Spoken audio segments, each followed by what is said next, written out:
I got Beyonce. I'm stuck in my head. There are worse things that get stuck in your head. Yeah, a lot of Beyonce in the head. That's fine. That's the TikTok one. That's I don't know that one. big right now. Big hit. Big with the TikTok kids. Very nice. All right. Podcast AOA. Frankie C is here. We're doing it. Doing the thing. Giselle looks like she's moving forward with that divorce there, Frankie C. She's lawyering up and big time. Yep. That seems like it's ball is rolling. Speaking of the balls rolling, this James Corden, I thought this would be a one-time thing. This is the third episode now that we're talking about this fat bastard and the restaurant. It doesn't stop. He just wants to stay relevant, I guess. Speaking of which, Kanye, dear Lord, you got to hear this latest thing that he's doing now that he wants to do. It's crazy. It's absolutely crazy. Can we put that first? Yeah, we can. We'll go into whatever order you want. Oh, speaking of jerks, what else here? We'll talk about Trump. He was subpoenaed today. We'll see where that goes. I want to talk about chain restaurants. I want to talk about Pfizer. We got to talk about Taylor Swift. I have a death question for everybody to ponder. Nice thing to do on a Friday episode, right? Contemplate your own demise. J Sabs isn't here because she has COVID. Yet another Frank's birthday party. What? She does not. I heard she died from COVID. Oh, okay. All right, we're here. All right, so mixed reports coming out of the J Sabs camp right now. Where did you hear she has COVID? I just thought everybody was getting COVID. It up. Well, I heard. Fake news.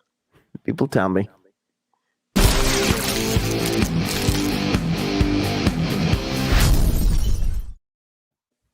Fake news. Giselle hired Tiger Woods' lawyer when he got divorced. That's big time. He did all right? Or did he not? I don't know. Who? Did Tiger do okay with that? Tiger did really good. Oh, then yeah, hire that guy. Yeah, Tiger's got like $3 billion, and he still has it because of this lawyer. Tiger Woods hired the Tiger Woods of lawyers. You'd have to. That's good. Stan the caddy. You should have hired Stan the caddy. Have I tried the bra on? What? Page 6 got this exclusive. She's hired a top lawyer out of West Palm Beach. What happens in West Palm Beach? I don't even know. Is that California or Florida? It's Florida. Okay. Then I don't know. You did not do good in geography. West Palm Beach. It sounds like it could be either. I was 90% sure it was Florida, but I had when Giselle, I was like, that's California, right? They live in California. I don't know if this is like a New York ego thing, but I always thought like every celebrity lived in the Hamptons. But it's a New York ego thing. But it's like, I feel like, because that's Mar-a-Lago's in West Palm. Oh, yeah. Epstein was in West Palm.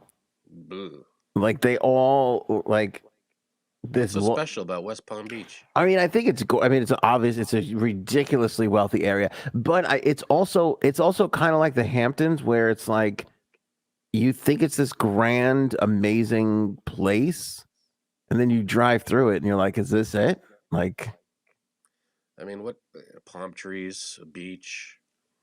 But everybody's like on top of each other. It's kind of strange. I'll tell you, the place that was really kind of like, holy cow, was Beverly Hills.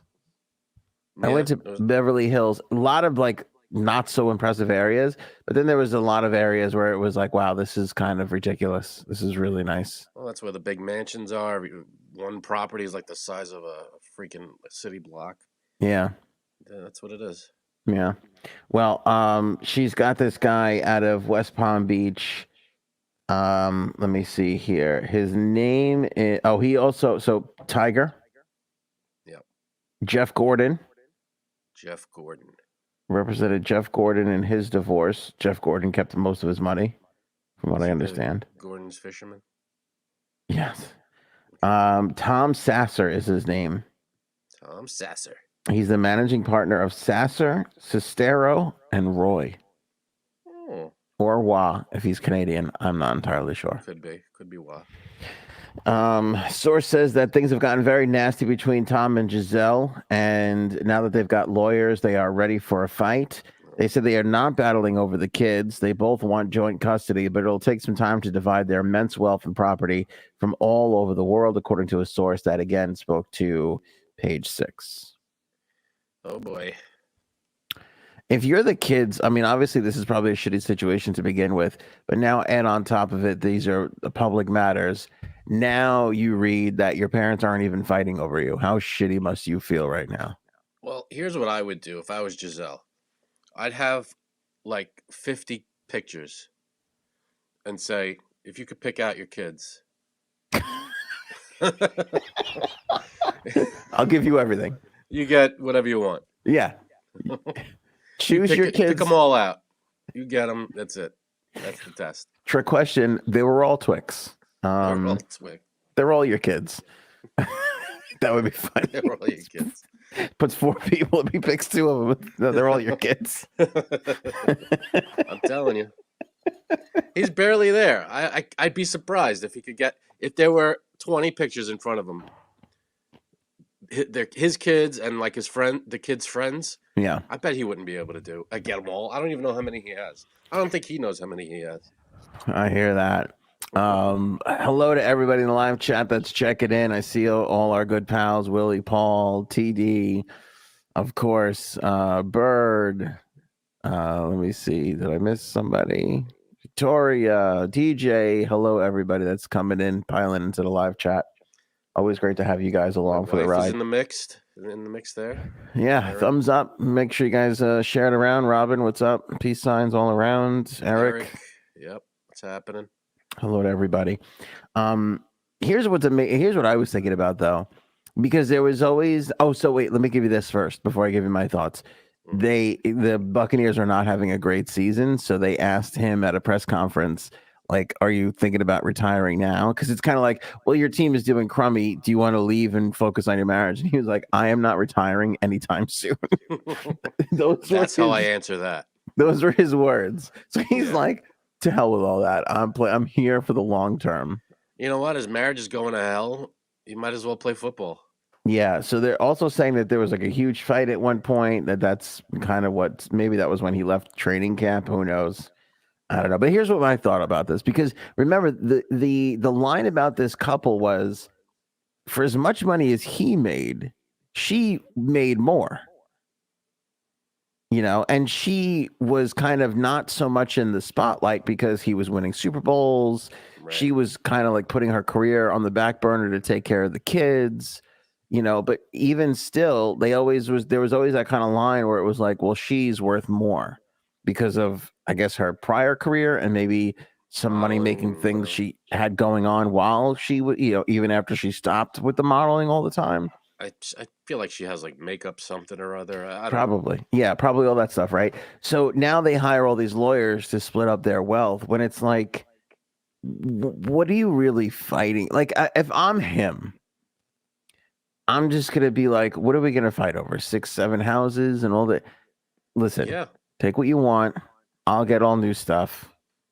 And we'll save. Because really, the only people that are here to benefit in this situation are these lawyers. They're the only ones that are going to gain wealth.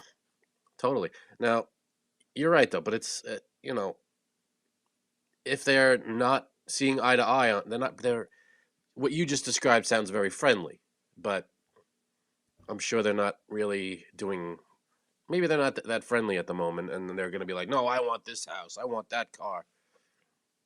So they're going to fight. Yeah, I don't know. Maybe because I'm not in this situation. That's probably what it is. I can't. Yeah, you're not gonna be like, if God forbid you're in that situation, and it's not a friendly divorce, which sounds like an oxymoron. But there are some divorces where it's just like a clean break, and you split it up, and that's it. It's quick. But when you have millions of dollars of stuff, who gets what? It could take some time. It's weird though. I always have this feeling of like they're never going to spend all the money they have. So what difference does it make? What difference does it make if she winds up with 3 more houses? Like, you still have hundreds of millions of dollars in the bank. It doesn't matter. It literally doesn't matter. It doesn't, but I'm sure they're just gonna, they see it as theirs and they don't want to give it up. Just, you know, without a fight, I guess. I mean, I think it's just crazy. Be like, oh, you want this? You want, like, he's got his little company. She's got her little company. Take your things and go. Yeah, That's it. It sounds easy, but they're gonna be, they're gonna be nuts. Hey, DJ Shenanigan, congratulations. What happened? He won his divorce. Gonna have a grandson. Oh, grandson. Yeah, big deal. That is a big deal. Go. I wonder if this is the first, because if not, I'm fully willing to give up my son so you can practice for a few weeks. I heard he was being a bit of a pain today. Yeah. Rough times. Rough times in the household today. Yikes. Not doing his homework. Homework on a Friday night is a tough thing, though, right? That's a tough sell. But they don't know that yet at this age. He should just be happy to do his homework. Yeah, Friday nights for a kid, it's not like, for someone in high school or college. It's not like he's, I'd go out to the club tonight, but I have this homework. He's home. He's gonna be doing something. Yeah, but his club is Roblox, playing video games and shit. Well, what's funny? When I remember not coming to that realization of, if I get everything done Friday, I have the whole weekend. I don't have to think about it. I remember not coming to that realization till like midway through high school. Before that, I would put everything off till like Sunday night, and then I was like, you know what? If I do it all Friday, I don't have to worry about it. You don't come to that until later on. You don't come to a lot of things till later on. Why is that? Because you're learning them, I guess. Stupid. Yeah. People are dumb. I'll tell you what, having a kid is a mind trip too, because you see all the things that he does, and my daughter too. And I'm going to say he a lot because it's happening to him right now. But you see because she's still in that cute, adorable phase. Like he's turning into a kid, from a baby to a kid. You see all the things that he does, and you're like, I used to do the same fucking thing. And then you look at him and you go, how could you be so, like, why don't you understand why this is stupid? Why you're being dumb? He is stupid idiot. And you realize that you only know it because you went through it and you grew up and matured and looked back and went, wow, that was dumb. Yeah, I'm 40, you got 40 years on 35 years on the kid. And there's no way to express that to them so that they don't make the same stupid mistakes. And that is the most frustrating thing in the world. I know. You're like, how could you not understand that? And like, it's simple things like, I'm going to send you up to your room if you don't stop doing what you're doing. And then he just keeps going. And you're like, well, go up to your room. And then he's crying. And it's like, well, I told you that's what was going to happen. Yeah, this is, that's the thing. They think they know better. And as kids, and we were growing up, teenagers, for some reason, we think we know better. That's crazy. When you're growing up, you're like, I could handle this. And so most time you can. I could stay out late or whatever. Not I could put this thing off till whenever. Yeah. And most times it works out, but if you look back, you go, hey, I probably should have gone out all those, whatever. But then he goes, then the things he picks up from school, obviously. I mean, he's like, we're having dinner, and I'm like, we had pizza. He's like, I need something to drink. I said, okay, go get a water. And he's like, he looks at me, and I go, just get a cup and get water. Get water for yourself out of the fridge. He's like, why are you always bossing me around? I was like, what? Why are you always bossing me around? That's not even. I think he just had that one in the holster. He had to hear it because when he got punished later on, it doesn't even make sense in that. Yeah, because ordering him. My wife is like, you got to do your spelling. You got to do your spelling. You got to spell this word. And he's like, what? He's like, you're so bossy. You're always bossing me around. And that was it. That's when I lost my shit. I was like, well, Yeah. We're your parents. We boss you around. That's the deal. It's funny. The most scared I ever was of my father was when he was like, don't talk to my wife like that. And that I remember. Ooh. That messed me up. He drew a line in the sand. Like, we're on this side. You're way over there. Yeah. And I remember thinking in my head, wait, who mom? It's like, don't talk to my wife like that. I was like, Yeah, she's holy shit. nothing to you. Yeah. She's my wife. I was like, oh fuck, he's serious. We felt like two men at that point, and I was clearly the inferior, of the It was, two. it was gonna be a bar fight.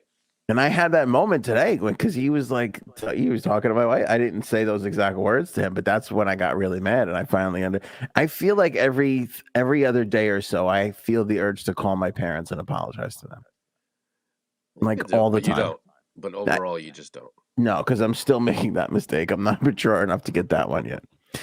Carol, neither of them seem to be hung up on the money. Seems like a lot of emotional loss and hurt feelings. We talked about this not that long ago. That's kind of what happens, right? Because divorce, especially in particular states, I don't know how it is in Florida, but in New York, everything there's everything is already set in stone. There's no you can wiggle a couple extra bucks here and there, but it's really not going to make too much of a difference. Everything is there's statutes in place, there's ways to do it. You don't even really need a lawyer, but a lot of people hire lawyers because they're hurt and they want to take it out of their partner's ass, and Yeah, you wind up blowing all this money with the lawyers, and so I hear you. And yeah. But what Carol is saying is that it's not about the money. It's emotional loss and hurt feeling. It's just, yeah, I want what's mine because I earned it, and why should you get to? It's a little bit of a dig at each other, I guess. yeah. So that's all. James Corden, Frank, you had this story earlier. I found this so interesting. So this kind of unraveled. What is with this guy? Just he should have just left it alone. So correct me if I have this wrong. Okay, so it happened. This McNally put it out on Monday, just before we did our podcast, on his Instagram, that James Corden was a jerk in his restaurants twice. He's banned. Right. Then, banned Jerry. Then we heard Corden called him up right away, apologized. It was squashed. Right. Then, from what I understand, he sat down to do an interview with the New York Times. Yeah, he did an interview. Let's see. Which was supposed to be about something else entirely, right? But then it all just happened. So the interviewer, I guess, just started asking him questions. Yeah, how could you, that if you have James Corden and you're gonna ask him about what's going on with this? And he asked him, and James Corden said, "quote He hasn't done quote anything wrong on any level." I mean, so he's not taking any blame. Um, he said there was another thing. He said called the allegations silly, and then he said, "Okay, I was there. I get it. I feel so zen about the whole thing because I think it's so silly. I just think it's beneath all of us. It's beneath you. It's certainly beneath your publication." And then he says in another point of the interview, he goes, "It happens every day," Corden told the reporter. "It's happening in 55,000 restaurants as we speak. It's always about it's always about eggs." No, but there was more to that because, okay, so what that was from TMZ.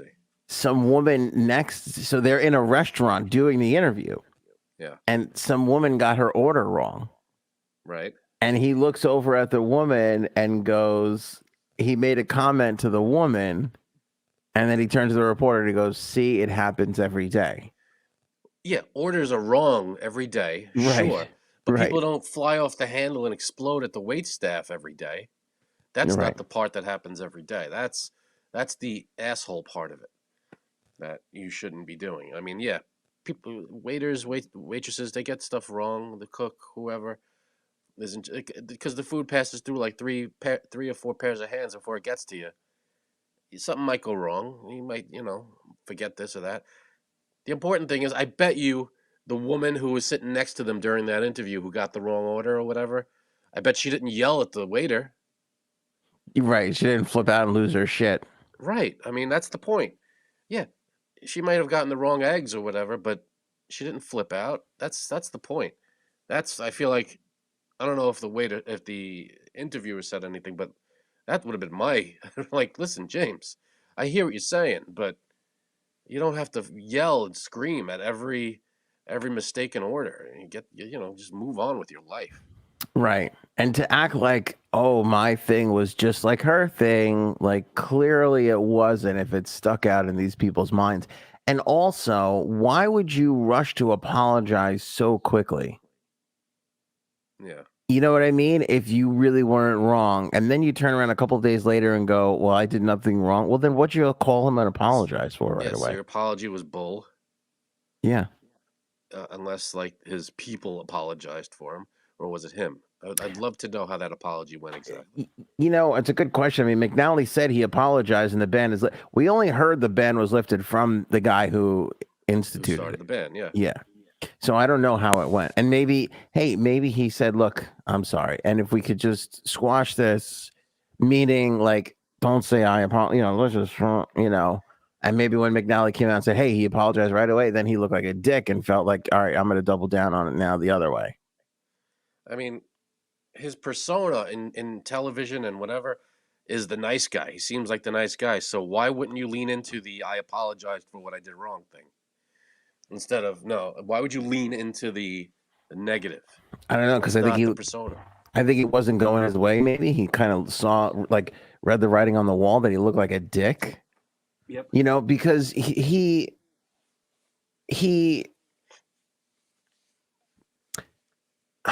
we gave him credit, right? Remember, we were like, "Hey, good for him. He apologized right away. Awesome." Yeah, that was nice. But then I was kind of had that feeling of like, yeah, but you're still a good dick. It felt like It's this still apology was too fast. That you know what I mean? It was too quick, which made him even seem worse. no. I don't mind a quick apology. He heard the story and he wanted to not let it sit and fester. That actually is good. Like if he would have waited a week, that would have been like I feel like we would have accused him of stretching out a story just for the exposure. But since from that point after he apologized, it felt like great. He's putting an end to this quickly so this doesn't become a big thing. Mm. That's what it felt like. But now, since he basically took it all back, what the hell is he doing? He looks like a huge dick now. Yeah, I mean, no, that's not a thing that happens. Why would you advocate blowing up at wait staff? I mean, that's basically what he's doing, saying it happens every day and it's okay to yell and scream at people. No, it's not. No, it's not. Okay, here's the other weird thing. In I don't know whatever rag I'm reading right now that had an opinion on this. They took pictures of him, I guess, coming from the interview with the Okay, New York Times, or maybe it wasn't. Maybe it was some other place that they got him, and he's in his car, right? I don't even know what kind of car he has because it's like a telephoto lens, so they're so in close on him. right? I mean, you could tell it's an expensive. He drives an expensive car. I'm sure. Like, I mean, there's just no way he doesn't. So he puts down the visor so that the photographers couldn't get a clear shot of him, Right.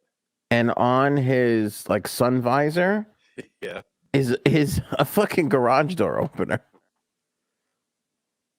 Like, you Okay. got what I can only imagine is probably a $90,000 to $100,000 car. Can't program your garage door opener in the car. Those things come in the car. Why does he have an additional?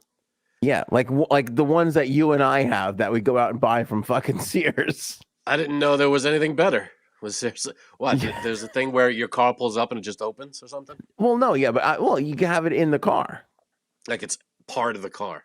Yeah, like it's part of the car. You program the car. Like I got 3 buttons on mine. In my other car, it's on the mirror.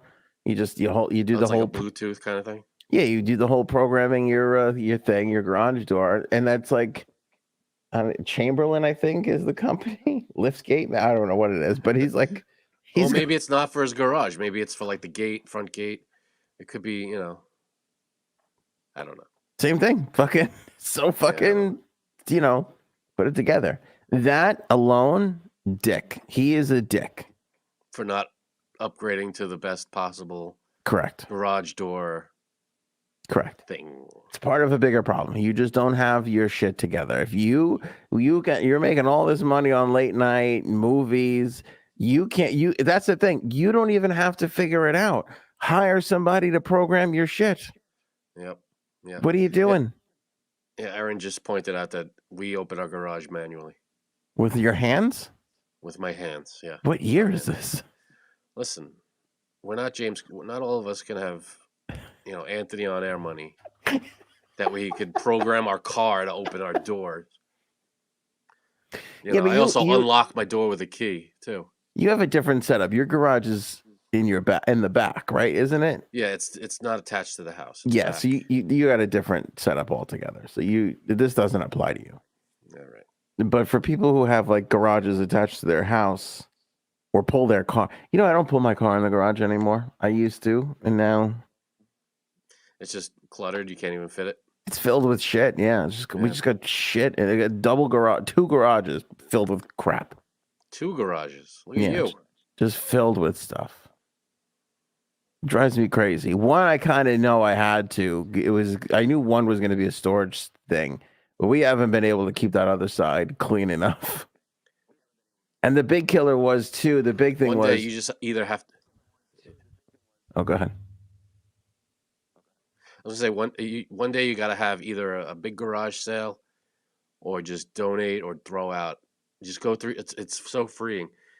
Because when we redid the basement, we had a lot of storage stuff down here. We just threw out 90 to 95% of the stuff that was down here, or some way got rid of. It was great. It's so you don't even have to think about it. It's gone. It's just clutter. It's freeing, right? It is. Yeah. Part of the problem, like I knew I was going to lose one garage because my parents were using it as like their storage. Okay. So I was like, I knew that was out. But it's just, look at this, Rhoda. We can't use our garage. It's full of shit. See? Yeah. I think this is a problem we have. Same with my garage has a lot of stuff in it. It's, tables, chairs, and during the winter, the umbrella and all that stuff goes in there. It's got a lot of stuff in there. Old, like, leftover tiles from old construction. But, we don't put our car in there. I couldn't hear you. You were breaking up. Okay. I said, yeah, it's just got a lot of stuff, and we don't use our garage for the car either. Here's Susan is keeping track of everything. Frankie C's garage is in the back, and Anthony's are full of crap. There you go. That's a good summary right there. In the back and full of crap. That sums it up nicely. You know what the problem is too? And when I was younger, it was easier because it didn't matter. Like you could do that more, I feel. But now it's like, well, do I need 16 chairs? And you're like, no. But if I throw a big party in the summer, now I'm going to have to go borrow chairs. So, okay, I'm just going to keep 16 fucking chairs taking up all the space. Yeah, the chair, that's a big, if you have like a dozen chairs, that takes up a lot of storage. That's true. And coolers and, like you said, tables and like. Yeah, you got to get those fold-up tables and you just hang them on the wall or something. It's like you use your garage every day, but you don't because you're holding on to stuff that you might use once in a decade.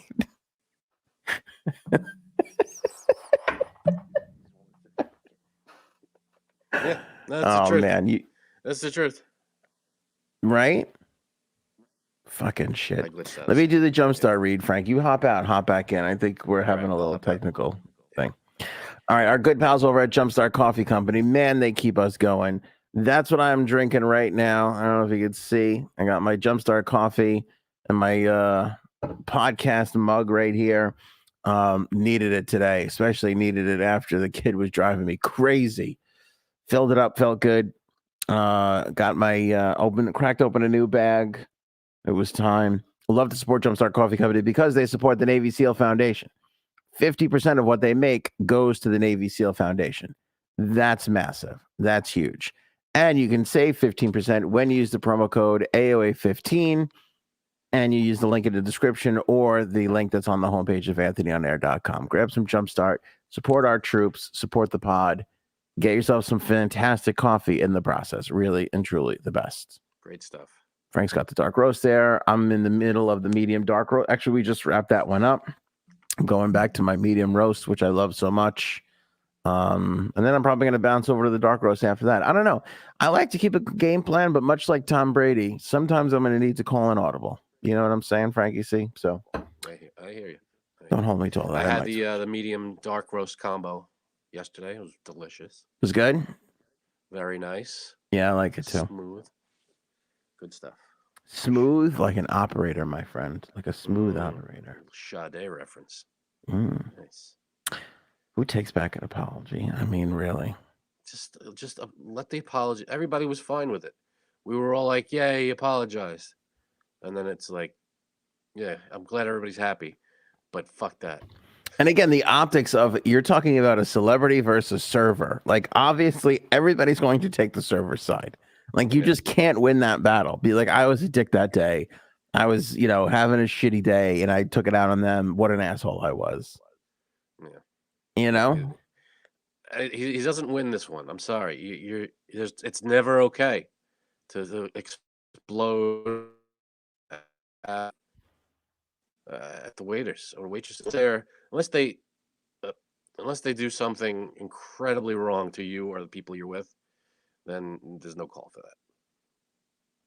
Great. By the way, McNally, the guy who started this all, he basically was like, I'll let James Corden come into the restaurant for free for a year if he apologizes. Then he doubled down on it and said, I will let Corden eat at Baltazar for free for the next 10 years if he apologizes. Really?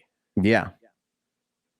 He goes, I have no wish to kick a man when he's down, especially one who's worth $100 million.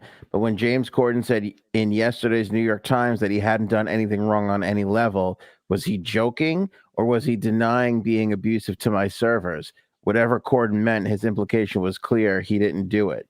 Although I didn't witness the incident, lots of my restaurant's floor staff did. They had nothing to gain by lying. Corden did. I wish James Corden would live up to his almighty initials and come clean.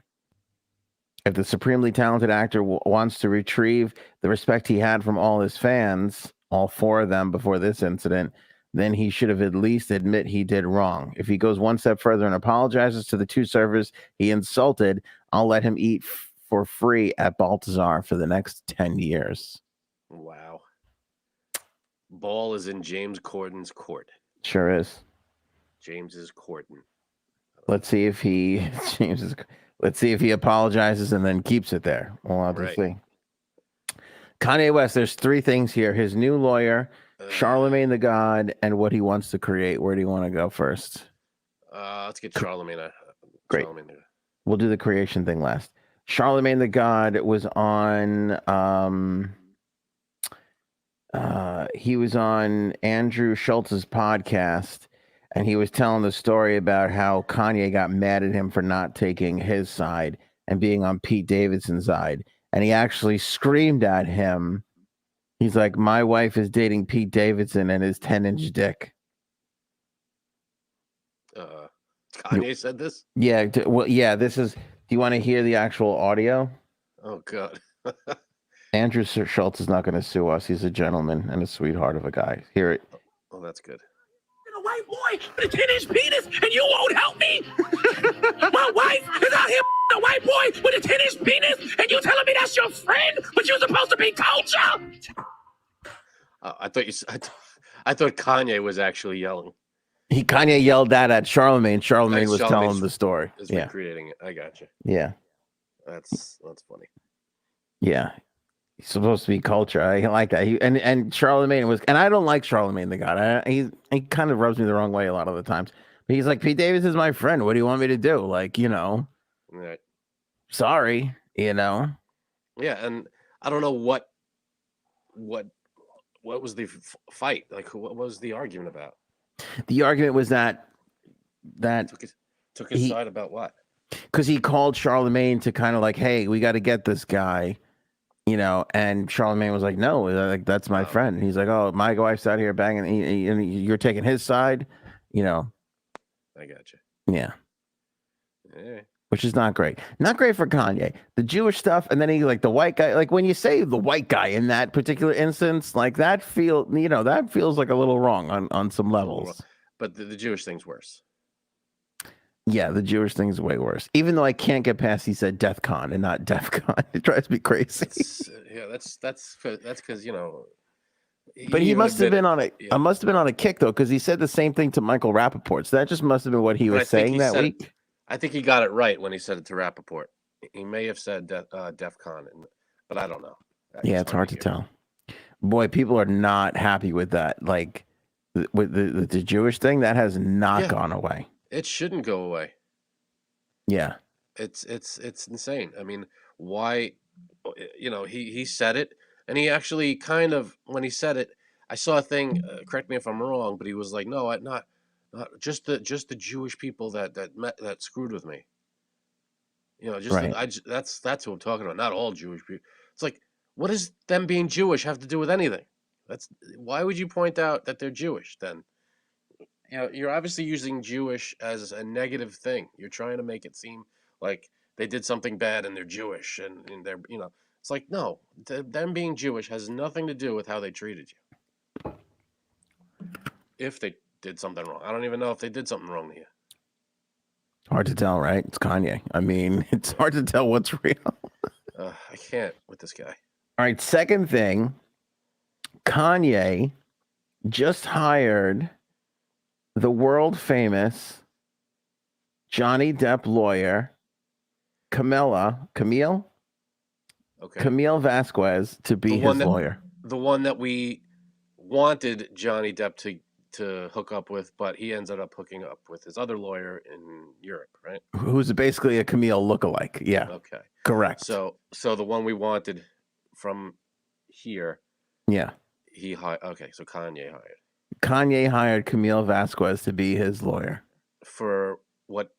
For what? Just to have her on retainer, I guess. Or I guess so. Yeah. Thing. Because I thought he was doing it for a specific case, but it doesn't really say. Okay. To oversee his business deals and contracts is what it says. Yeah, I guess every entertainer needs a lawyer and whatever. Yeah. Oversee that kind of stuff. They probably got 90 lawyers. I'm kind of surprised that she went to him. She reached out to Kanye? No, not that she reached out to Kanye, but I'm surprised she accepted. Oh, yeah, I don't know.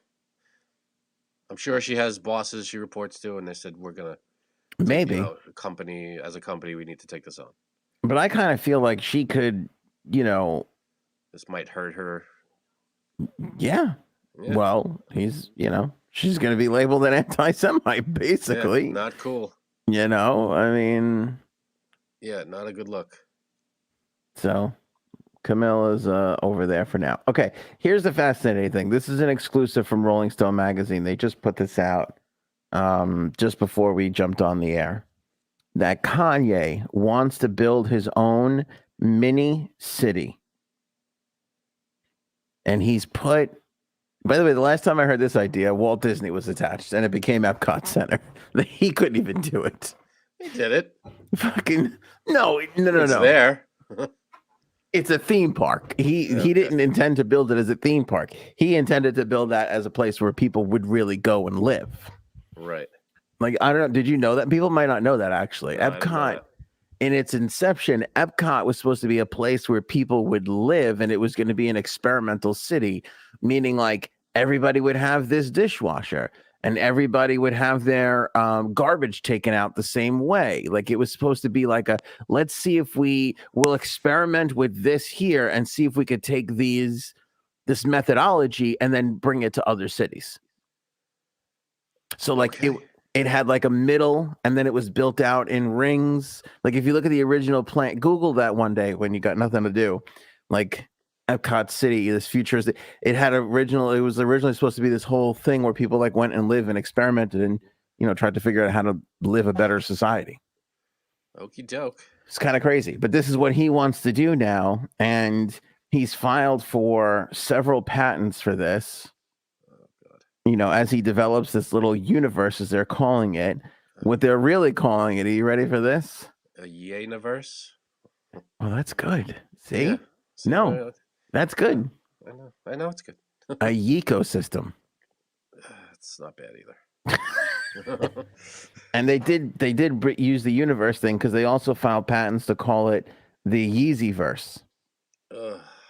Spelled YEEZY verse, and also spelled YZY verse and YXY verse. And why is he doing this? Okay, there's a little. He actually tried to do this once already. Like, he's just batshit crazy. So, Anybody else getting like a Howard Hughes vibe off of Kanye lately? mhm. I feel like he's gonna build the Spruce Goose and try to fly everybody like 1,000 people. Yeah, I got that vibe too. It's not good. Christine writes, "This city reminds me of Hitler's design for cities in Germany." Yeah, You not a great do look. whenever somebody's kind of like, "I'm gonna redesign the world," you're kind of like, "Okay, hold on."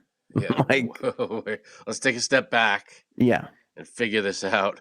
Why do you want to do this? Like, even Elon, who's batshit crazy too, he's kind of like, let's start with the tunnels. He's kind of like, maybe some tunnels will alleviate. Like, he's literally taking on one portion of what Kanye is talking about. Right. Like, I don't know, maybe we'll, fix the things we got already. So sources told Rolling Stone it's described as a self-sustaining enterprise that would have its own branded homes, retail stores that sell ecosystem branded food items and beverages. The plan is serious, with arrangements to launch the first campus as early as next month, one source says. Eventually, West hopes to establish these mini communities across the country. Hey, you know what? If it's housing if it gives people homes, okay. But if it's got like these weird rules and shit, and only certain people, then I feel like this is gonna take a bad turn at some point. This is not gonna go well. Yeah, this is gonna be like Fire Festival. Well, this is gonna be something's gonna go terribly wrong here. Another source said he is trying to do shit that people couldn't even conceive of, and he's trying to make it happen. He comes from a good place. It's definitely his goal that everything that people touch that's his is a good thing and has good impact on the world.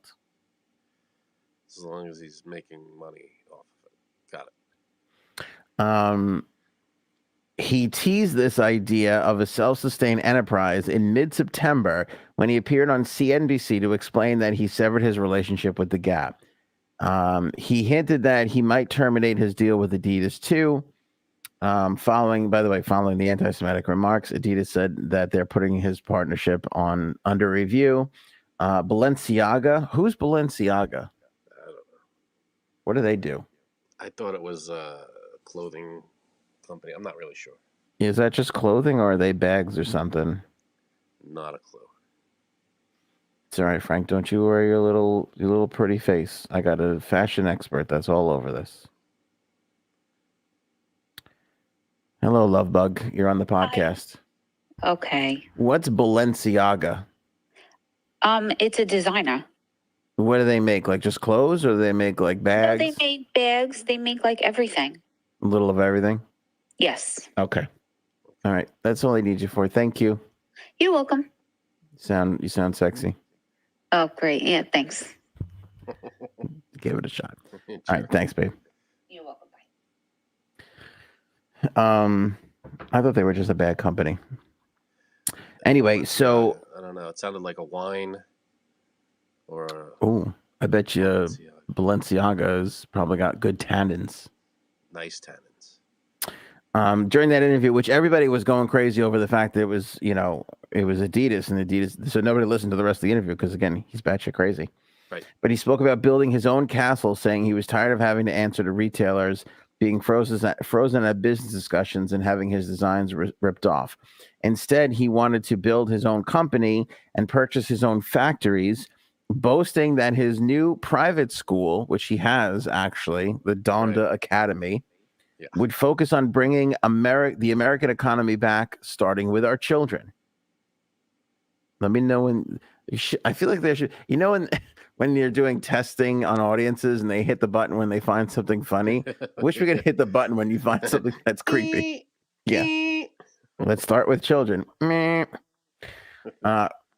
here's what he said. We are focusing on engineering for our species. What's the one thing that we need most? Food. We are engineering food, he told CNBC, adding that the Donda Academy students would also be learning automotive, software, and shelter engineering. Days after his appearance, West's company Mascot Holdings filed numerous trademark applications that create the framework for a mini community, according to a trademark attorney, Josh Gerben. This is all in Rolling Stone magazine. Gerben explains the way these series of trademark applications were filed. It would very much be how you would file a trademark application to protect this type of idea of building this type of a community out. The trademark applications covers branding and typical products such as clothing items and retail goods. But in a first for West, the CEO of Mascot, these new filings include a range of beverages, pre-made alcoholic drinks and liquors, raw fruits, vegetables, snacks, candy, and other processed foods. The filing indicates that West plans to create a variety of services under the ecosystem umbrella, such as consulting services for nutrition, beauty, interior design, and public relations.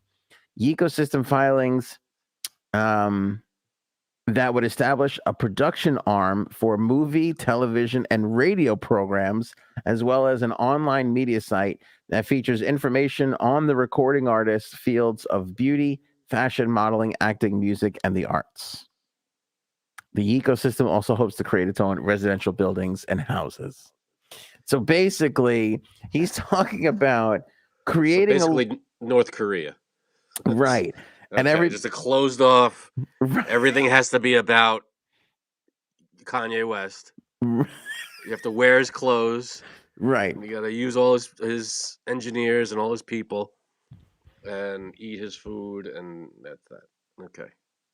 Yeah, and then because it's so funny that you said North Korea. I didn't even think of that, but that you're dead on.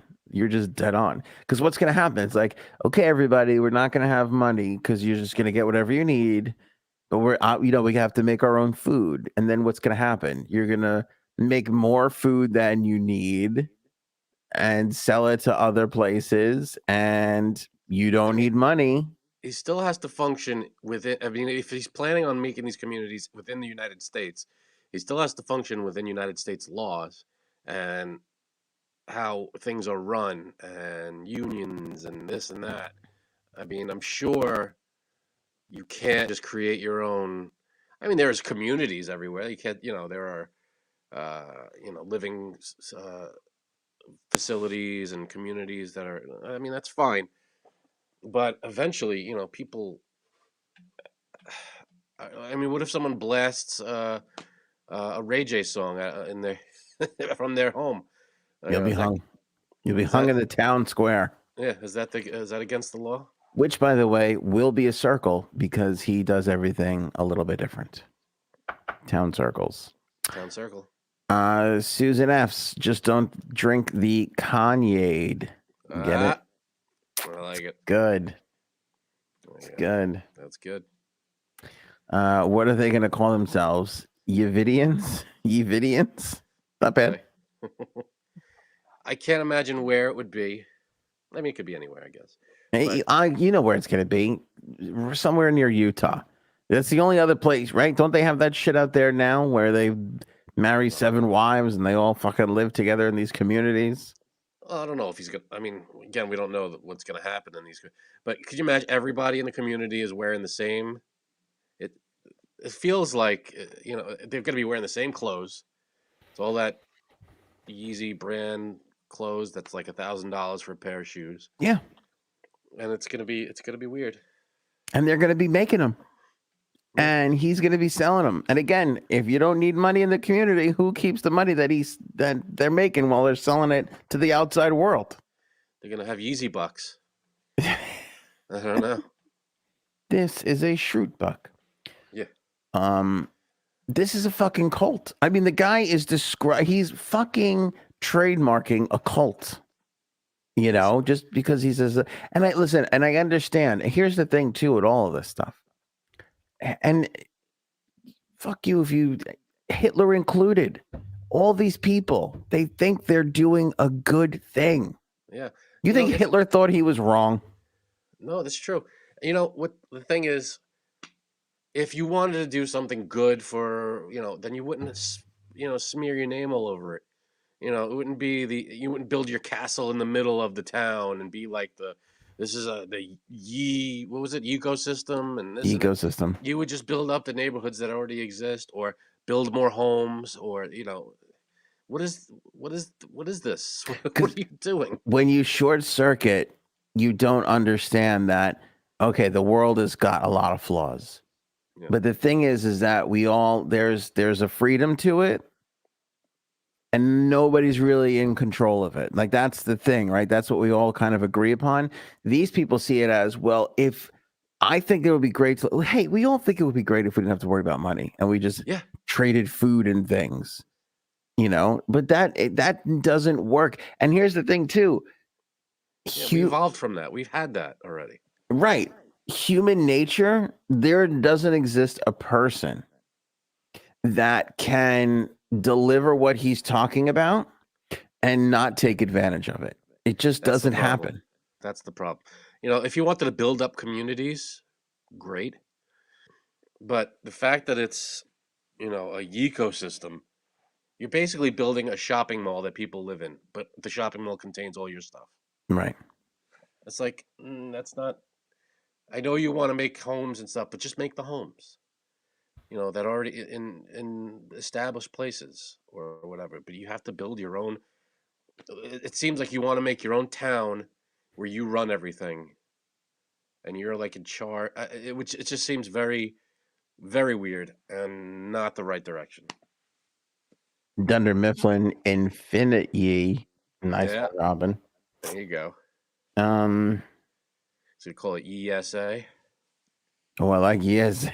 See, there's the heartbreaking part. The wordplay for this is just phenomenal all around. It's never ending. There hasn't been one bad one yet that doesn't get me. I'm kind of thinking about moving there just for the wordplay. Just to have all of we could make money on the shirt. No, we can't, because you can't put E on the thing. Yeah, I know. By the way, not his first time. He pitched a eco village just before the pandemic, and he talked about. Here, wait. Let me read this part. He shared plans for an eco village in 2020 that failed to materialize, but would have largely focused on building a self-sustained community for mothers and children. According to West, there would have been an educational. They're fucked. Father, you're out. He's going to be the father. You can't have strong. Boy. You know what I'm saying? Like, fathers just get in the way. According to West, there would have been an educational component to the ranch, with dwellers generating income for the community through growing their own food, goods, mushroom plastics, whatever that is, and creating wildcraft and herbal products.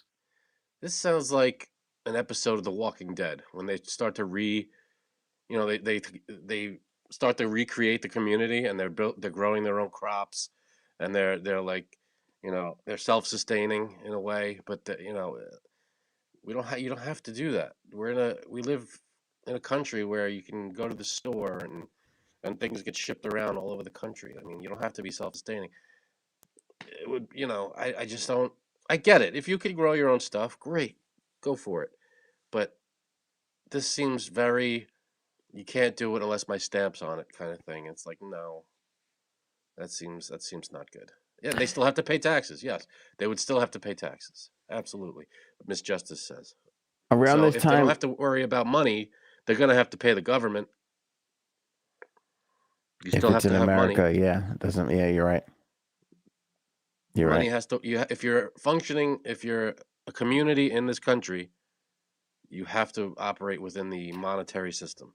He's probably got that all thought out, though. He's probably thinking, he'll pay the taxes for everybody off of the money that they're making. Like, that's why we have to make extra sweatshirts this month, kids, because we have to pay the taxes. Yeah. For the evil people. We got to keep this community going. Mm-hmm. He was also talking about building a prototype of a Yeezy shelter, which was a large dome structure crafted from wood and metal material. What? Just a structure? Okay. Yeah, I don't know. This is fun. Listen, when you give a crazy person like millions and millions of dollars. Yeah, hundreds of millions of dollars. We're all gonna have a good time watching what happens. Just hope nobody actually moves into one of these fucking things. I can't imagine. But people are. There's people out there will. that are just as fucking crazy. Absolutely, they're gonna. There's people that'll go and live in these things. I have no doubt about that. But I just don't see the allure. Like, why? I get that, everything's you self-sustaining. Okay, maybe if it's good for the environment, maybe then that's good. But you know what's crazy, Frank? We do have this model right now. Yeah. We basically have this self-sustaining model. We just put money as the intermediary. We don't trade, a handbag that we made for food, but we sell our product for money and then take the money and buy food. Like, we're that's the system we've all agreed on. We've agreed on the system. That's what we've been working with for a long time now. It seems to be going all right. We have an agreement with the pigeons. Yeah, I mean, so you're right. I mean, what happens when these people that live in these ecosystems want to travel and go outside of the ecosystems? I mean, I'm sure that's okay, but then they have to interact with the rest of the world. Is that what he's saying, that they won't have to worry about money? That's part of this thing, or are you making that up? No. He not that. No, I didn't say that. I added that. Oh, okay. But he did talk about them. He said that they would be growing their own food. That's fine. You can grow your own. That's not I don't see that as an issue. Grow your own food. Fine. People grow their own food all the time. But the issue I'm having is creating wildcraft and herbal products. What are you going to do with that? You're going to sell it. Yeah. I mean, if they want to, they could. I mean, that's people who don't live in those communities do that, and it's fine. But my problem is, I feel like he's going to take too big a role in this and be the leader of the whole thing. Yeah. At what point in this process do you introduce? Guess what, everybody? I have to father the next generation of. Right. Yeah, Yeezyites. Everybody line up. All the women line up because here's what's happening. It's time to build the army. Now, I don't see this going well. Paige brings up a good point. His Sunday mornings could give him a tax-exempt status. What if he starts this as a church? He could start a Donda church or something. I don't know. And everybody's just living in the church. Yeah. No, this does not sound good. I mean, if he wants to build communities, great. But do they have to be Yeezy community? Do they have to be like? They got to be in the ecosystem. Right. Can he just build up community? That's great. Build communities. Love it. Build houses. Build, build What do you work for Adidas? Why are you trying to bring the man down? Let him build his ecosystem. He can build whatever he wants. But I'm just saying. Sounds like you're just trying to control him. Yeah, that's what I'm doing. It sounds like you're trying to bring him down. That's probably it. You're on the Adidas payroll, aren't you? Gap? Okay. Admit it, you son of a bitch. I'm a son of a bitch. It sounds very culty to me. Am I wrong? No. I mean, you want to go the Jimmy Carter route and build houses, great. Build all the houses you want. Build a community. Build several communities. When you said culty, in my mind, I imagined you in a room with Kanye and all his people, and Kanye's screaming about how great this is going to be, and they're all cheering him, and you're just sitting there, quiet. Frank, what do you think? It sounds a little culty. I don't know. I'd be tossed right out of there.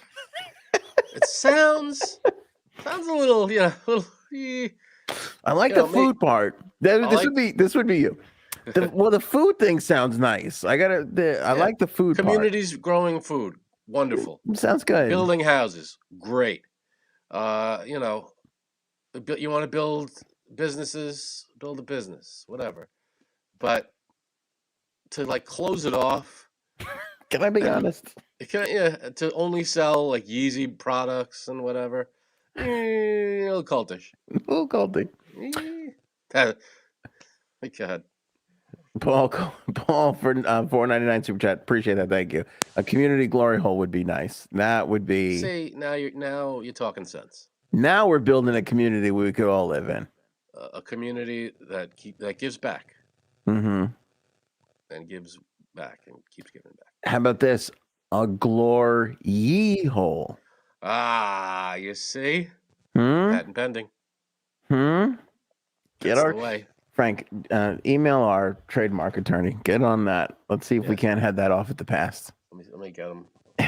I'll see if I can track down his number. Make some cash off of this ecosystem. Frank, you're being so bossy. Why are you being so bossy this episode? I'm a jerk. Thank you, Eric. Hey, would you blow me? Are we going to have to learn Yiddish? Paul wants to know, are Jews invited? I think he would. I don't know if he would put them in a different section. I feel like that's what worries me. There's going to be a lot of. It's going to be some good, mostly bad, coming out of this. Fun as fuck to watch, though, don't you think? Again, positive notes. I'll give you some. The positive stuff is growing food, wonderful, love the food. Building houses, great, build the houses. But again, only Yeezy products, merchandise, all that stuff. That thing is where you lost me. You want to build up houses in Manhattan. You want to build up houses in Brooklyn. You want to build up houses wherever you want. Great, but do you need to? I mean, if you want to own them, own the houses, rent them out, whatever you want to do. But to make it like a closed-off Yeezy community, it sounds again cultish. Misfit Madness, isn't this what the Amish do? Yeah, but I think the Amish pay taxes and vote, and it's just electricity they have a problem with. Everything else is fine. Yeah, it's just the electricity. But they've kind of closed themselves off a little bit. They're not being run by, someone. I don't know. I tell you what, you got to give that Amish credit. I mean, with the way the world is today, for them to just look at it and go, no thanks. I mean, that's something else. Really and truly, it's a very humble life, and it's truly I don't know how they do it, but they do it. It's weird because there are times where I will be like, I envy them. I can't stand all this social media crap. And then there are other times where I'm like, what's that latest trend on TikTok? I got to get on that right now. Like, they're missing out on so much. Yeah, music alone. They don't listen to music. I think they make their own. That's cool, but they don't listen to anything else outside, I guess, outside of... That's true. They can't listen to a recording, Like, Tom, what was that thing? Fuck, I can't record it. I forgot it already. I mean, son of a bitch, it was so good. That alone is that's hard. That's hard to do. What was that thing you played last week? I don't remember. Yeah. Oh, god damn it. Yeah, it's gone forever. Unless there's a way you can record on something that you yank, that you crank up. I don't know. I'm not sure. They have those, those, I don't know what they call them, but the music boxes where it plays a little ding, ding, ding, ding, ding as the thing turns, Yeah, that's true. They could do that in some way, but figure that out. Yeah. I don't know. Bless them Amish though. They're still doing their thing. They're still going, man. Speaking of still going, Trump got subpoenaed today. It officially came through. The January 6th panel voted last week unanimously to get him to subpoena him. Today, the House Select Committee formally issued the subpoena for Trump. Tonight, 8 days after voting to unanimously issue the subpoena. It's a 10-page document that claims Trump personally orchestrated and oversaw a multi-part effort to overturn the 2020 presidential election. The committee alleges that Trump summoned tens of thousands of supporters to Washington and, knowing they were angry and some were armed, sent them to the Capitol. Certainly did. It is estimated that this subpoena will likely kick off weeks of legal wrangling involving the 45th president, who is already embattled in, a court fight with the Justice Department over the classified documents from his Mar-a-Lago resort. which they're saying now definitely held the Iran and China nuclear whatever secrets, whatever it was. Wonderful. Why would he have to have those? You got this. You got the other thing that he went to court for. You got the Alicia James stuff that he's going to court for. Like it seems kind of it seems like a lot. I love that he's being subpoenaed. I wonder what the subpoena says. Like he has to appear in court. Like what day? Like when is this all happening? Yeah, I don't know exactly because I don't think we've had a chance to see all of it just yet, but I'm sure that it'll come to light. Subsequently, his good buddy there, who's the Breitbart guy? Fuck is his name? Bannon. Bannon got 4 months, I believe, in prison. Yep. 4 months in prison for Bannon for ignoring his subpoena to testify at these exact same hearings. And here's the thing, though. Who is the guy? Eric Holder? So this is what the right-wing people are going crazy for. Eric Holder was a attorney general. Forgive me, I know nothing about this. I just saw that Eric Holder was trending as well as Steve Bannon. And supposedly, as the story goes, Eric Holder, I don't even know if I have his name right. Please, in the live chat, help me out here. Somebody throw me a bone. Eric Holder got a subpoena from Congress in the 90s, ignored it, and nothing happened to him. I don't know what he did. I don't know what it was for.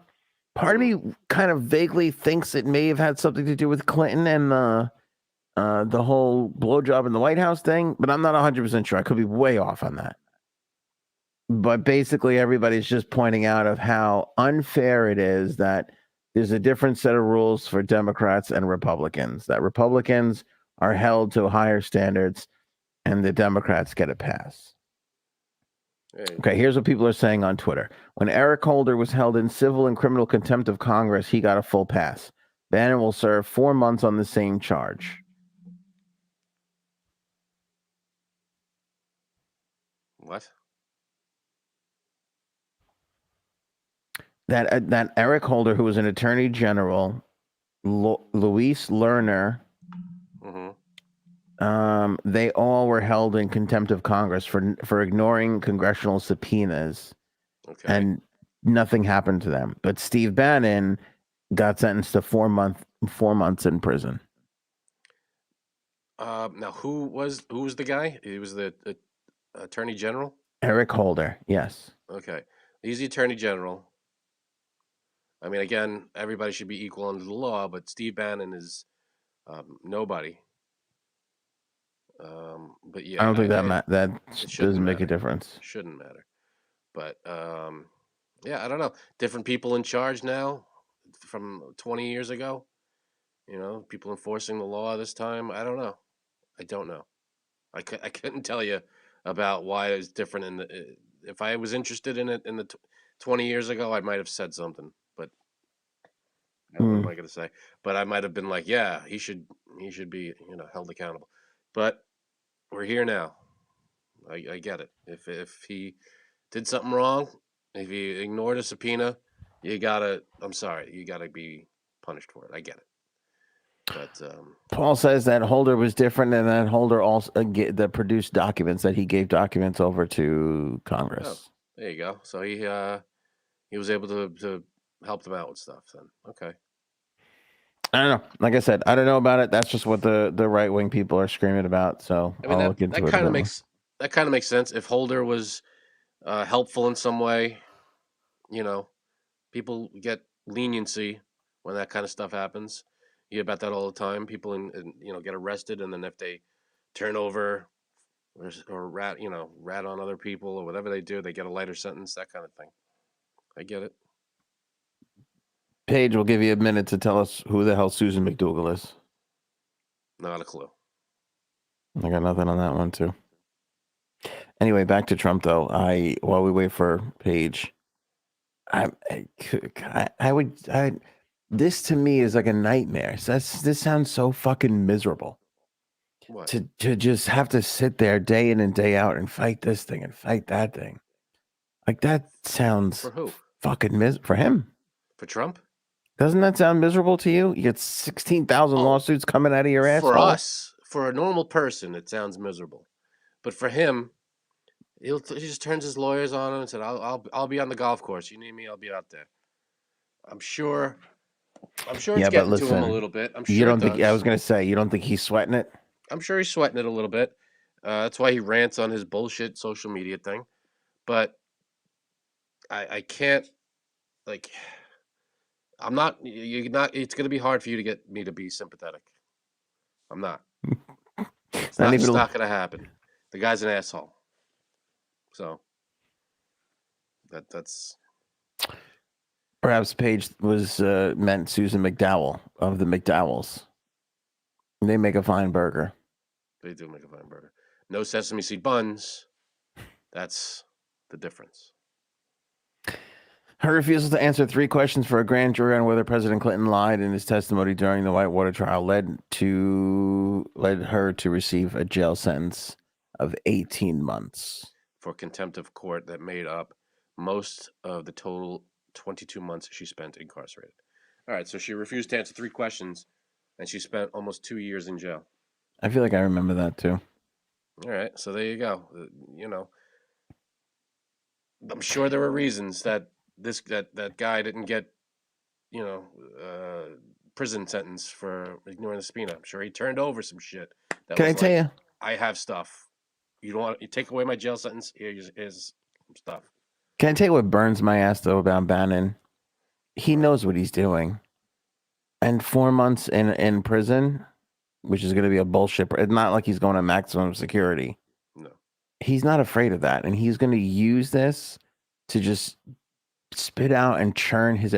Listen, media savvy guys like this fucking guy, you can't trust these guys, man. They know how to play the public like a fucking instrument. There's a reason why politicians hire people like this, because they just know how to play the game. This guy took Breitbart from horseshit to a major media player, and once he left it, it fell right back down to horseshit again.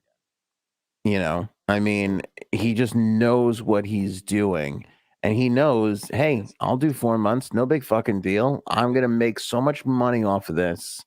You know, he's an asshole. He's gonna prey on people that think it's the whole corrupt system and all this and that shit, and they're gonna give him fucking money, and he's gonna use that money to fight off his other bullshit and buy boats and fucking, you know. Oh, I'm not. He'll probably be fine. But this is just step 1. I mean, ignoring a subpoena was step 1. But now he still has to go to court. He still has to do everything that the subpoena said. You know, it's still. Yeah, but after that, that's it. This is it. He's going to do his 4 months, and he's going to get out, and but he's still part of this whole thing. He's still being prosecuted for fraud and all this stuff. He's all the other stuff. Yeah, he's got all that other stuff. He still has a long way to go to be out from under. Well, this is going to fund his defense fund, so he can get out of that and fucking go sit on a beach somewhere. Susan F. Sorry. And you're so right there playing media chess. Here's the thing that breaks my heart, though, and really and truly, I mean that. With most politicians, especially guys like Bannon, though, they're just taking normal, average, everyday Americans' fucking monny. Of course, like there's people that don't have a pot to piss in that are sending this guy $100 because he gives them fucking faith, you know, and it's just he's not going to give them anything back in return. No, he's not. He's just funding his get out of jail bullshit story. You know, that's all he's doing. That's the same thing with Trump. Trump is asking for millions. You know, he's got this fundraising thing going on, and what's it paying for? He's not running for anything at the moment. What's he? I don't disagree, but I want to say this too. It's the case with most politicians because people see something in these people and they go, I believe in this and I want to see this succeed, and they give them money and they don't get anything in return ever. I understand sending money to, if you want to send money to a politician who's running for something, you want to help fund their campaign. That's one thing, but just send me money so we could fight these people. You know, it's like, you're not really campaigning. You're not running for something. What is this money actually going to? You don't have to answer this question. Have you ever donated to a campaign? Yes, You have? I have. I've never donated to a campaign.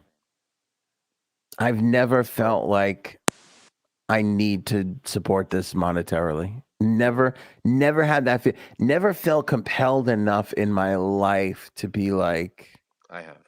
here's some money. I have. I don't know what that feels like. It's when you're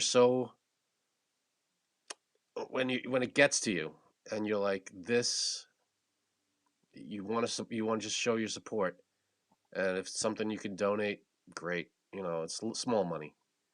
I didn't donate like hundreds of dollars. It was small, but just a little bit, and I felt like maybe this a little bit will help. I don't know. It felt like it was Felt good. One patriotic bitch, love the name. Guess who hasn't been arrested? Hunter Biden. I think he will Trump be hasn't been shortly. arrested either. I think Hunter Biden. I mean, by the way, I was surprised. Jill Biden today said he was innocent. That was a dumb thing to do. Like, at least Joe goes, well, I love my son, and I'm proud of his recovery and all that. He kind of, it's all fluff and bullshit, but he's saying something without really saying much. She came out and said he's innocent. That was really dumb. That was really dumb. Yeah, well, I hear you. I mean, he the other day said he doesn't believe he did anything bad, but saying I don't believe you did anything bad is different from he's innocent. Those are two different things. Yeah, I don't know. The Hunter Biden thing, they're investigating. There's charges. There's this. There's that. So we'll see how that plays out. If he's guilty, then he's guilty. Well, he has to Here's my thing. I say you put Hunter Biden in jail in the same cell as Trump, because then we got a whole new show there. Now everybody can get something out of it. I'd watch the feed on that one. Wouldn't you? I mean, that would be wildly entertaining. Because then, I guarantee you, in 2.5 years, you could be like, can you believe they're crocheting together after all this time? I never thought I'd see the day. They're just making oven mitts together. It's beautiful. Nice. That would be a nice bow on the end of this whole thing. Just wrap it up nice and neat like that. That'd be something. And Kanye would be like, it's a shame too, because they could be making Yeezys and making real money. That's what they'd be doing in my commune. Doing that. Yeah. We don't have prison where I come from, But they do all wear the same clothes. That's true. That is true. All right, a couple of quick hits here, Frank, then we wrap it up. Pfizer the COVID vaccine is no longer going to be covered by the government. We're heading to a point where the money's running out, and Pfizer is going to be charging Americans $130 to get a dose of the COVID-19 vaccine. Yep, should have got it when it was free. Somewhere between $110 and $130. I think. Nobody's getting it now. What was the numbers on the latest thing? It was ridiculous. Wasn't it like 60,000 or something? What? I think I saw a report this morning that the latest booster was distributed to 60,000 Americans. In total? Yeah. That can't be right. I gotta look it up. You're right. That should be clarified. I don't think that's right. That number sounds really low. There were how many boosters? 3? Total? I don't know what this last one is. I lost track. They're Harry Potter movies to me at this point. There's a lot of them. I don't fucking know. I have no idea what number we're on. I don't get all of it. I don't know how it works. That's good. Dr. Fauci and the sorcerer's vaccine.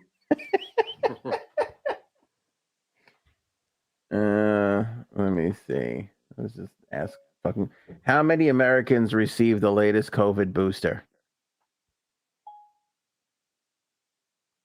Less than 4% of U.S. adults have gotten the updated COVID booster. Oh, hold on a second. Here, October 12th. There we go. That's millions. That's in the millions. Yeah, it is millions. You're right. 11.5 million Americans have received the updated COVID booster. All right. So I don't know where I got 60,000 from. I don't know either. It's all right. So 11.5 million. That's that's the population of New York City, and I don't know. We'll add a couple of million on there. Staten Island, maybe. That's New York City as well. Yeah, but there's 8 million in Manhattan, I think, right? Oh, I don't know. I thought 8 million was the 5 boroughs. Oh no, I don't think so. Well, I don't know. I could be wrong about that though. I was wrong about the 60,000. I'm not in any position to challenge you on numbers. I don't know either. I'm sure those numbers have changed since I last heard them. Yeah, this feels like the last days of the cassette tape and the CD. It's like it's over. Like it's not. I kind of miss the CDs. I like CDs. I still get them. When Metallica comes out with a new album, I buy the CD because I like to have it in my car and I like to. Are you for real? I get the CD. Yeah, it's twofold. I like to support, buy their merchandise, and I also like to have the physical copy of it. I see. I used to feel your way. See, you're always a little. I feel like you're just a little behind me in everything. Like I felt that way a couple of years ago, and now I don't feel that way so much even more anymore. I feel like I'm ahead of you. You know what? It could be depending on which way you're looking at it. I think CDs always. That's my preferred media because, yeah, digital's fine, but I feel like it. You know how our parents used to say the vinyl sounds the best. It still sounds. I still maintain that. I think the CDs are the best. The sound quality on a CD is better than obviously a cassette tape, and I think it's a little better than on vinyl records. Just the quality, the stuff that you could hear off of a CD, you lose some of that with digital and all that stuff. Vinyl's great too. I love vinyl. I'm a big fan of vinyl. Me too. I still have records. I have a record player.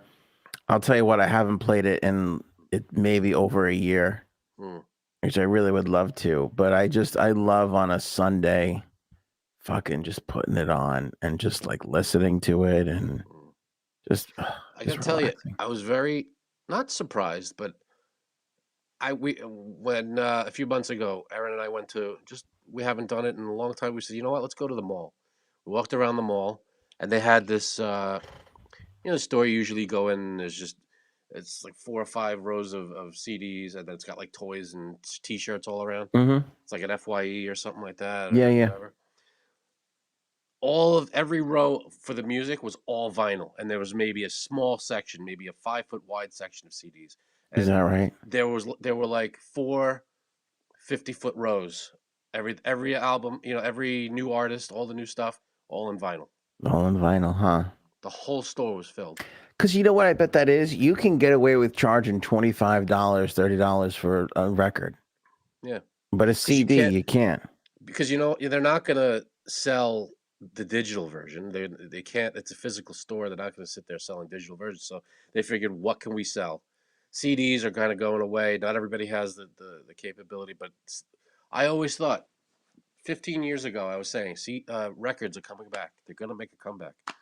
And I told the radio station I worked for at the time, we were an oldie station. I was like, we should start giving away records, do something cool with records, give away record players, do all this kind of stuff. Nah, it's not going to. I was like, it's coming back, I'm telling you. And here we are, and they're everywhere now. Not to say I told you so. I'm gonna break a rule and talk about something I shouldn't be saying. This is not. Oh boy, just take a second. And think about it if you really want to say it. This needs to be said because people are going to be like, oh, but it's the fucking truth. I'm not holding up lies anymore.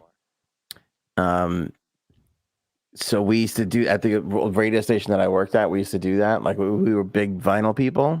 Yeah. Like music, hardcore music, and I loved it. So they came up with this idea, and they go, "What if we actually spun a vinyl record?" And like a record store, was going to sponsor it and everything. And I was like, cool. And now listen, in a radio, you fake a lot of the stuff, like you're not really in an echo chamber when you're playing a lot of it is theater of the mind, right? Sure. So I go, where are you going to put the record player in the studio? And they were like, no, we're not going to put a record player in the studio. Tell me they didn't do a record. They didn't do that. Was Turntable Tuesdays bullshit? Turntable Tuesdays. That's right. That's what it was called. I forgot. Damn right. That's what it's called. I live in this town. That was kind of everywhere. And they go, no, we'll play the record sound, like the sound of like you're dropping a needle on something. And I didn't do it. They did. Are you serious? I go, listen, I'm with you a lot of the times. but you're pumping this whole sponsorship is authenticity. Yeah. The record, store is counting on you to, people are going to notice and hear the difference. You can't just kind of you can. It would probably be better if you didn't. Because I think people would really hear the difference, the fucking needle and what needle you have and all this fun stuff you can do with this. Like, we just changed the needle. We're going with this one. Tell me if there's like, you could have just done so much and like, no, we're just going to play the sound.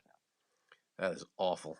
Yeah. And at a station that prides itself on like real, like music fans, I was just like, come on, man. You can't just fucking, like, I get it, but yeah, just do it. Just do it for this one thing. Who cares? Because it would have been too much of a pain in the ass to borrow the record and then give it back. And then I'm like, it's one day a week. Who cares? Yeah, too much of it. Send an intern to go pick it up. Yeah. They couldn't fucking do it. Drove me crazy. That is frustrating. Yeah, really drove me crazy. I don't think they do it anymore, but it really, because again, that's their thing, Yeah, that was the whole. That was you had me fooled because I was listening and I was like, this is great. And then like you'll hear them like, here's the prize wheel, and there's not a real prize wheel. No, that's a sound. Yeah, that's fine. Whatever. But this, there was a moment to be authentic and just nothing. Ugh. I'll tell you what, the other station, the oldies one, they had like mono recordings and stereo recordings, and people would call me up and go, can you play the Beatles, whatever? I go, okay. No, can you play the mono version? I go, just leave me the fuck alone. What difference is it? Like, no, I want to hear the mono version from this. They were like crazy enough to, and one guy one time called me up, asked me to play a song. I play it. He calls me back. He goes, you didn't play the mono version. I go, I didn't even know there was a fucking mono version for this. What the fuck are you talking about? And he's like, well, can you play the mono version? I go, no, I just played this song. Nobody's going to give a shit outside of you. That doesn't make any sense too, because whenever you hear something on the radio these days, it's I feel like it's in mono, because when you hear something in stereo, you could tell because one instrument's coming out of that speaker, it's not coming out of that speaker, and you could tell. But I feel like most of this stuff nowadays are done in mono. Am I wrong in that? I think so. I think it's all still stereo. Is it stereo? Yeah. Unless the way they're recording it, they don't pay attention to which. They try to get everything to come out of the same side. Well, the way they record, yes, that's like, you mean like new artists, like the Beatles. If you play the Beatles in stereo, you'll hear the bass out of this thing. You'll hear the drums out of the right speaker. Yeah. You'll hear the guitar out of the left speaker. But today, the music today is, I guess it's recorded in stereo, but everything's coming out of every speaker. Yep. Because you know what that is? You're listening to 128 tracks today. Right. And on the Beatles, they had 8. So it's like, if they didn't put the drums in the back left, they didn't have any place for it, Right. Yeah. Like, that was kind of what happened with that. But do you remember like the first time you had like a busted speaker and then you only heard one side? Yeah. And you're like, what the fuck? What's happening here? That sounds weird to me. I feel like that's how I learned what stereo. I had no idea what stereo was until that happened, and I was like, oh, now I get it. Same. You just hear. I'm like, why is there no singing in this? This is a weird song. What is this, a karaoke version they're playing? What's going on here? It's very strange. Yeah. Speaking of which, Taylor Swift broke Spotify releasing her new record today. I just broke my microphone releasing my nothing. Hold on. She fucking, you okay there? Yeah, I just pulled it off. You got it? I'm good. Okay. Yeah, so she put it out. It came out on Thursday night at midnight because it's supposed to come out Friday. Yeah, well, it's called Midnights. Right. The album's called Midnights, and my wife being a huge Taylor Swift fan. I wanted to listen today. I didn't. Did you? I did. How was it? I enjoy it. It's very good. There's a bunch of, it's about her. Apparently it's about all the stuff she thinks about in the middle of the night. Kind of Stop it. How shitty does John Mayer look on this record? Be honest with me. It's pretty bad. Yeah. John Mayer does not come off good. Neither does Kanye. Is that right? There's a little dig at Kanye.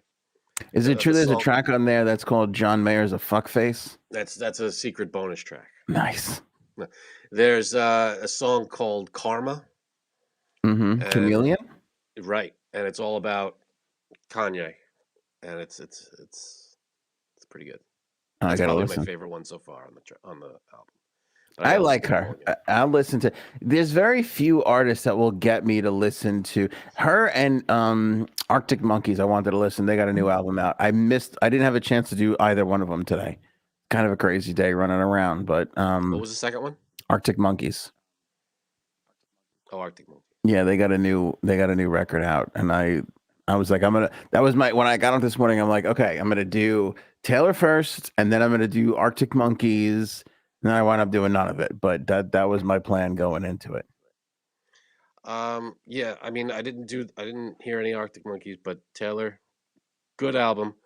Aaron, maybe correct me if I'm wrong. I thought Karma was about Kanye, but Christine Colson says that she thought it was about Scooter Braun. I don't know. I thought it was Kanye, but I Oh, could the be, maybe manager. I'm wrong. Wasn't that the manager that fucked her over that she had to record everything over again? Right. Could be either of them. Okay, yeah, could be either of them. So I'm not sure if it's about Kanye. It could be either, I guess. I will say though, I do, going back to what you were saying, buying CDs. I do miss those days because that was me with OAR and Dave. Those are the last few that I was still buying their CDs, even though it was completely unnecessary, just because I wanted to keep supporting them, And you do kind of miss that. Like I notice it too with movies. Like, because my son and I will, when we go to like the store, we always go to the electronics section of like Target or whatever, and he loves to look at the movies. And you remember that feeling of like getting a DVD and be like, I want to fucking watch this movie. It's gonna be great. And now it's like all the stuff that he's looking at, it's like we have on streaming. Yeah, the magic is. I remember looking. You look at a like a DVD case or a VHS tape case, and you see like the scenes on the back, and you're like, "Oh, this looks great." But now it's just like, Here's the title, and I'm gonna click on it, and that's what it is. That's it. It is kind of a nice. little of the majesty is gone. It's nice to have it instantly, though. DJ Shenanigan, I like to think of Frank listening to Taylor Swift's album with 80s headphones on while doing the Carlton dance. How many times did you listen to the album? Once all the way through, and then smatterings of the different songs here and there. So you went back to it? Yeah, today was Taylor Swift Day. Because I want to know. Here's my question right off the bat: What track came back on the second play and got a third play today? Karma, you don't even have really to answer that. Karma. Karma. I want an answer from Aaron on that as well too. I want to know because that's how you can tell you get those first few tracks. Aussie Annie, hopelessly in love with Taylor. I think everybody kind of likes Taylor. Taylor's great. Yeah, she's definitely a household name. That's everybody loves Taylor. Yeah, I'm curious to check out the new album too. Although you know what I love about an album? What? You get your favorites and you're like, fuck, these 4 tracks are amazing. And then like 3 or 4 years pass by and maybe you put it on again. And then a track that you totally ignored the first time around, you're like, holy shit, this is good too. What is this? Oh, yeah. Yep. It's almost like you're hearing it for the first time because then you get to know the band a little more. And you're into it better, and you're like, oh, I go back and listen to something. And it's like, holy shit, they did this back then. And it's funny though how some tracks are just sleepers that literally take maybe 5 to 10 years before you're like, shit, this was genius. This was really good. And I don't know why I was ignoring this the first couple of times around. All right, Aaron's pick on the new Taylor Swift is Bejeweled, everybody. So that's Aaron C's pick right there. There you go. Hey, Would You Blow Me goes with Nightbird. Or no, is he saying goodnight to Bird? I'm not entirely sure. I thought he was naming a track. Let me look at the track list. I don't know if that's. I don't think that's one. I should know because there's 7 conversations happening during the podcast on the live chat. So that's true. I should 13 have... songs, and that's not one of them. Oh, see that? Look at that little warning from Erin C, my wife. Bigger than the whole sky will make you cry. Now, yeah, that's a tough one because that's apparently. I mean, I think these are all rumors of because there's a lot of discussion out there about what these songs are about and who they're about and whatever. Yeah. Bigger Than the Whole Sky apparently is about she had a sorry, hold on. Am I back? Mm-hmm. You with me? Okay. So Bigger Than the Whole Sky apparently is about she had a miscarriage. I did not know that. So, yeah, I didn't know it either. But apparently that's what everybody's saying about this one. And I think that's the rumor. I don't know if she's confirmed that or not, but that's what everybody's saying about the song. And when you listen to it, it's like, holy shit, that's, yeah, like, it's pretty, if it's not, it's, what is it about then? Because that's pretty close to what she's describing. Hold on. Robin's favorite track is Bird is Going to Work. Is that? That is a track, actually. Oh, I didn't know she had a miscarriage. No, she's married? Yeah, Taylor? She is not married. She has a boyfriend that she's had for the last, like, 3 years, something like that. And people. So she's living in sin, is what you're saying? I'll tell you. Okay. But apparently, I think all of these are rumors, but I think that one is about a minute. That's heartbreaking. I wasn't ready for a miscarriage. It's a tearjerker. Yeah, I'm not ready for that. I wasn't prepared. Yeah, so just heads up on that one. Now I kind of want to listen to it right now. I'm telling you, once we're done here, jump over to that. Going right over to Taylor Swift. Midnight's, baby. Let me see here, Paul. Breaking Midnight's breaks record for biggest album debut, previously held by Drake, Certified Lover Boy. There you go. What does that mean? What? The album hasn't even been out for 24 hours yet. I guess it already broke it. It's 2 more hours. Jesus. But I heard Spotify crashed. Well, that's what this. Yeah. And then they were like, the internet was down. But then I think they were saying their internet was down where their servers were. I don't know, but I think they fucking crashed because of this. I mean, everybody was just piling on to hear it. So this is it's huge. 13 tracks. It's a good album. Good stuff. If you had to choose between Taylor or Adele, who would you pick? Taylor. Wow, you answered that very fast. It's Taylor, man. Damn. I mean, Adele's great, but Taylor. I'm a little partial to Taylor, to Adele. I love Taylor, but I'm an Adele guy, I think.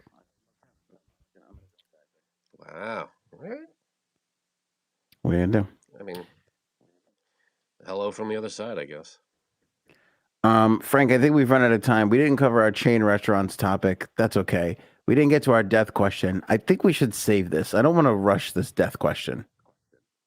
That's probably a good idea. We'll save it when Janine comes back on. Yes. If she comes back from death, because you killed her with COVID. Remember your party that you threw? She does not have COVID. I got confirmation via text. Prove it. She's been chatting with Erin about her symptoms. About stuff. About stuff. About the new Taylor record. Does she like Nightbird? She does like Nightbird. It's a good song. So she wrote. So Erin wrote, "Do you have COVID?" Very flat out. They were talking about other stuff. And Janine wrote, "No, LOL." Why would Erin ask her? She knows she doesn't have COVID. Who cares if she did have COVID? She asked because you brought it up at the beginning of the episode. She asked while we were on the air because you were like, "Oh, she has COVID." She should know better than to listen to me. Here's the thing, though, with your wife and me. One day I'm really gonna need some help, and she's gonna be like, "Fuck you, I ain't falling for that shit." Yeah, you're the jerk who cried wolf. I'll deserve it then. That's all. Hey, what are you gonna do? I'll deserve it. I see a nice little message from my wife. Good night, everyone. Happy Taylor Swift Day. P.S. Love as is. Is that another track? No, I think that's like a message that Taylor Swift says. I'm not really sure. Yeah, but it's nice.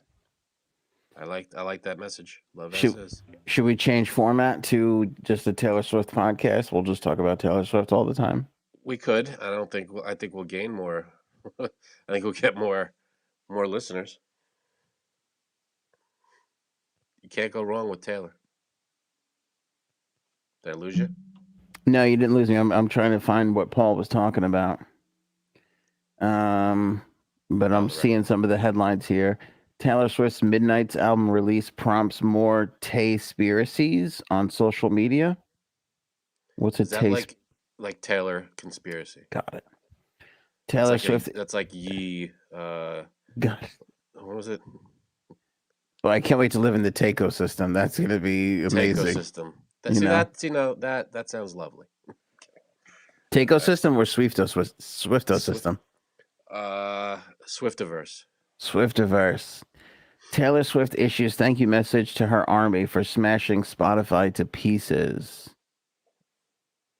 See that? And before the clock would even strike midnight on October 22nd, Taylor Swift broke the record for the most streamed album in a single day in Spotify history. Congratulations, Taylor. Boom. Mm-hmm. I don't get the album cover. What are we? Oh, is that a flame? Okay. It's like a lighter she's holding or something, or a flame. It's a lighter. You know what looks confusing? I swear to God. I'm not making a joke here. It looks like she popped open an AirPod thing and one of the AirPods just floated out. That's what it looks like to me. Look at the album cover and tell me that the flame isn't shaped like an AirPod and that the lighter doesn't look like an open. It does look like an AirPod case. That's kind of funny. Maybe that was intentional. That's what it first looked like to me. They won't say how many streams though. I mean, maybe they did. I just can't find it in this article. Island in the streams. That is what we are. Sorry, I'm filling in for J Sabs. Breaking to random song.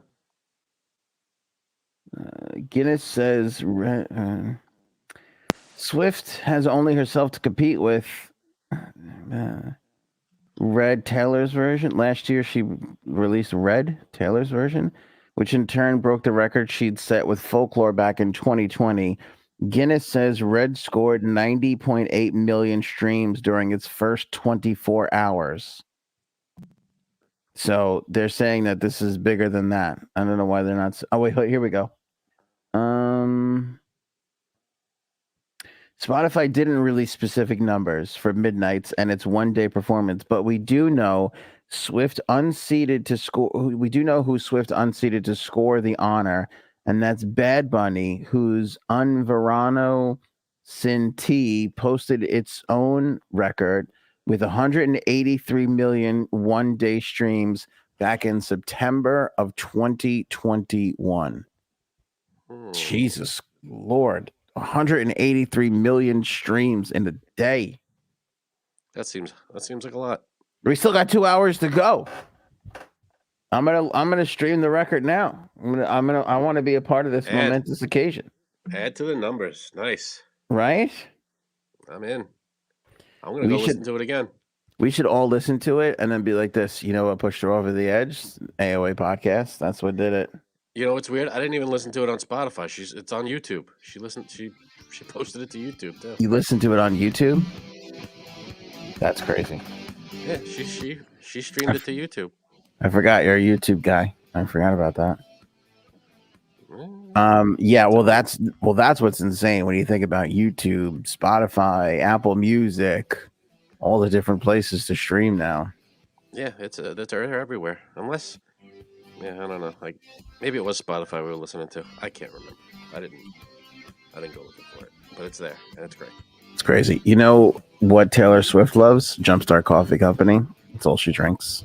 We can neither confirm nor deny. What do you want from me? I just hear what I hear and I relay it to you guys. Grab some Jumpstart Coffee. Link in the description below. We got AOA merch. Grab that. The link in the description below. Become a member. Link in the description above. Just kidding. It's below. It's below. It's always below. Always below. And that's it for us. Frankie C, you were brilliant. Ah, lovely. Good job. Appreciate We'll catch you guys on the next one. R.I.P. J Sabs. R.I.P. Jerk. Show me potato salad. Maybe we should go now.